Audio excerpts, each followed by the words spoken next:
wabarakatuh. Perkenalkan, saya Sena Misi dengan NIM 2102111009. Pada video kali ini saya tidak sendiri, saya akan mewawancarai narasumber kita, yaitu seorang auditor.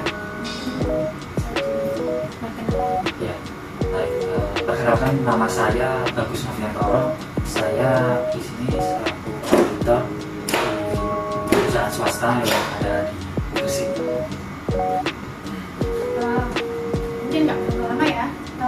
Pertanyaan yang pertama itu, masih udah berapa lama sih menjadi seorang auditor?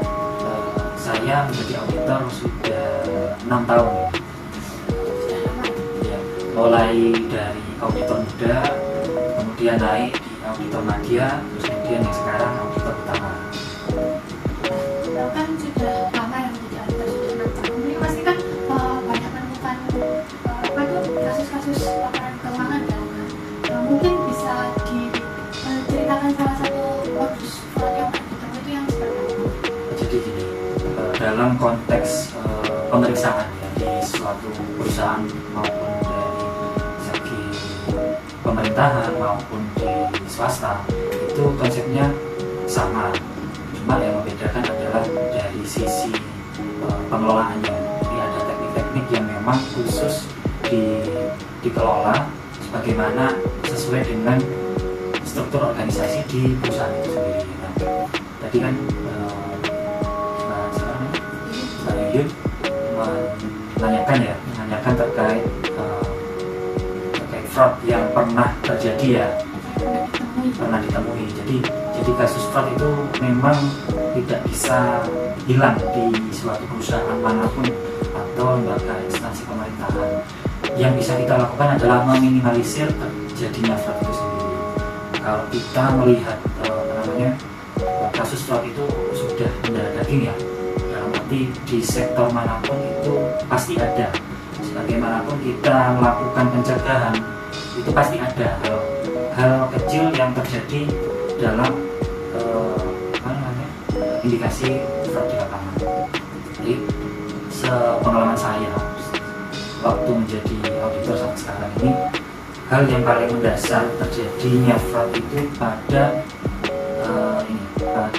tekanan, kemudian peluang, kemudian rasionalisasi, pembenaran atas apa yang telah dilakukan oleh pelaku itu sendiri. Contohnya kalau di perusahaan itu ada suatu penyalahgunaan kewenangan, itu juga termasuk fraud juga.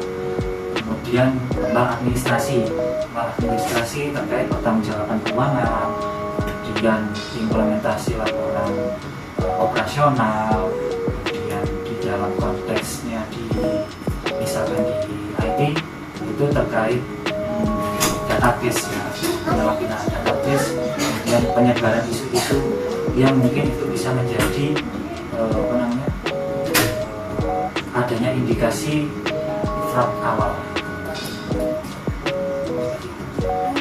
Mungkin bisa diceritakan salah satu kasus yang mungkin pernah ditemui.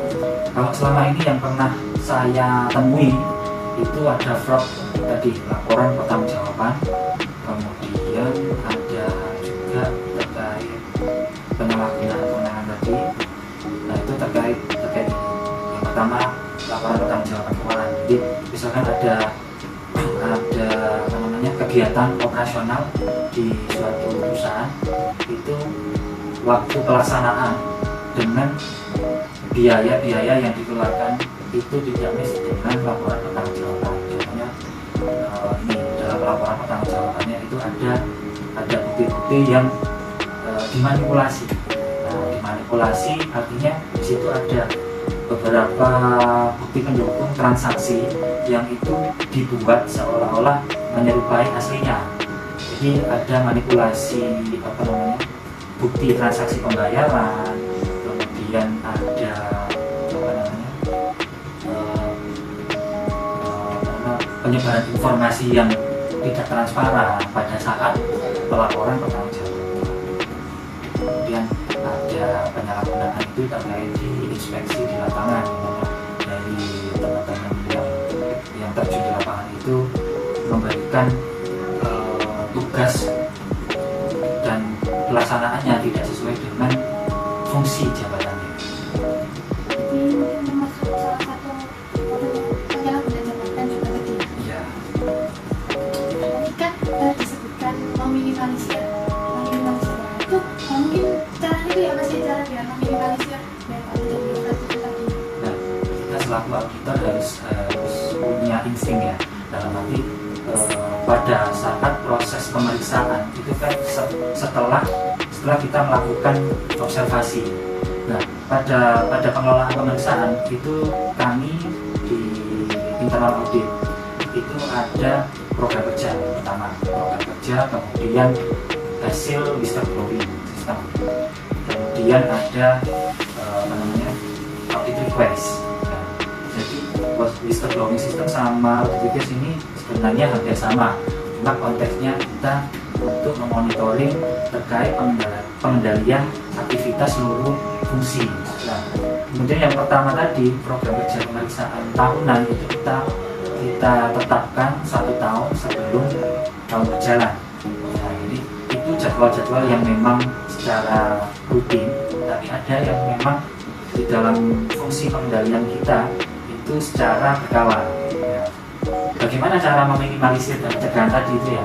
Ya, kita lakukan ini konsep tadi metode whistleblowing itu dari informasi-informasi yang ada di masing-masing unit. Jadi ketika misalkan unit akuntansi, unit keuangan, unit operasional, marketing, di dalam fungsi itu ketika ada indikasi-indikasi kecurangan itu dapat melapor ke bagian internal audit dengan mekanisme whistleblowing system pelaporan tadi. Kemudian dari situ kita telaah apakah laporan-laporan informasi itu benar dengan bukti-bukti yang kita nanti proses. Jadi kita telaah dulu, kita evaluasi.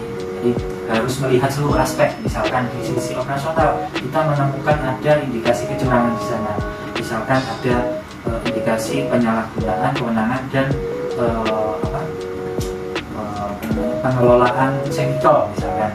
Nah, di situ ada bahan baku yang memang dalam pelaksanaan pekerjaan itu melebihi biaya yang sudah dianggarkan. Nah, dari situ ada laporan kan yang masuk, itu kita bisa telaah bukti-bukti pendukung. Kita minta dari bukti transaksi keuangan dulu, apakah memang benar ada transaksi sejumlah yang dimaksud tadi. Kemudian dari sisi operasional, human resource, SDM-nya, apakah SDM ini memang benar-benar yang terbackup dalam database karyawan. Nah, kita harus pastikan apakah itu karyawan kita atau bukan yang dilaporkan. Kemudian dari sisi marketing, apakah memang proyek itu sudah ada dan sudah diakui oleh user. Nah, seperti itu. Jadi laporan itu kita evaluasi, kemudian kita mintakan bukti-bukti yang ada. Ketika itu mengarah terjadinya fraud, kita akan terjun ke pemeriksaan.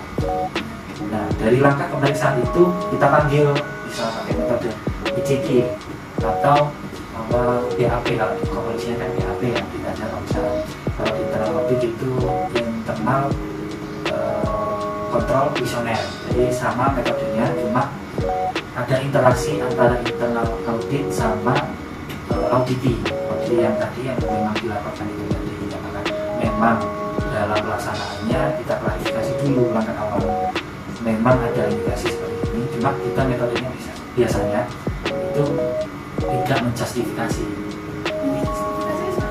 Ya, kita tanyai dulu apakah benar apakah pekerjaan ini contohnya seperti itu, kemudian berapa anggaran yang dikelola atas pekerjaan itu, kemudian transaksi apa saja yang timbul atas pekerjaan itu, sampai mengarah ke indikasi tadi. Jika informasi itu tidak relevan atau adanya tidak transparan dari audit, itu akan kelihatan psikologi auditnya nanti jalan. Kita akan melakukan pressure pertanyaan. Jadi salah satu untuk cara untuk mengetahui kalau ada indikasi bahwa ternyata itu salah satu dari memberikan tekanan terhadap pelaku mungkin ya. Salah satu caranya biar tahu ini beneran ada kecurangan nggak sih, ini beneran ada kayak Cuma itu kan konteks yang sudah harus dilakukan waktu pemeriksaan. Tapi untuk mencegah itu kita juga ini monitoring secara berkala. Jadi di dalam perusahaan itu kan ada pengelolaan internalnya masing-masing ya, dan itu berbeda-beda di dalam perusahaan atau organisasi ada. Jadi ada dari sistem digitalisasi itu ada program IRP, kemudian ada itu di SDM itu terkait RIS, kemudian di operasional itu program excellent. Itu seluruh fungsi itu masing-masing punya pengelolaannya tersendiri ya. Jadi kita internal audit itu bisa mengakses dan memonitoring secara berkala apakah transaksi-transaksi atau aktivitas yang ada di dalam masing-masing fungsi itu telah berjalan dengan benar. Contohnya misalkan ketika ada rekrutmen di human resource itu kita monitoring apakah berkas dari pelamar itu sesuai dengan yang dibutuhkan oleh unit. Nah, kita match di situ. Kita nggak menunggu laporan, tapi kita juga gerak di situ. Kita monitoring secara berkala. Setiap hari kita monitoring di sana estafet ya, ke masing-masing unit. Cukup ya.